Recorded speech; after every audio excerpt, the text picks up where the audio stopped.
যোৱা কালিৰ পৰা তোৰ কথা তামাম মনত পৰছি হা। বাৰ্থডে বুলি 1 মহামান বেলুন ফুলে ফুলে গল্ডনৰ বিষ হোৱা দিনটো এই বছৰ নাহিল হা। তোক লেকি কেক এটাও আনবা নৰলো। মই বনোৱা বইল গাহৰিৰ আঞ্জাখন মনত আছে না? তামাম মদ খাব মন গেছি হা। তোক লেকি হেপী বাৰ্থডে কৈ চাগে কোনো ততেই পাৱা নাই। মই কি কৰছো জানা? ৰুমটোৰ চুকত সোমে তোকনো কি দিবা পাৰি তাকেই ভাবছো।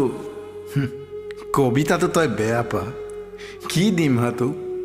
জন্মদিন বুলি দিবা পাৰাকৈ দুখীয়া কবিৰ জেপত একোৱেইতো নাই।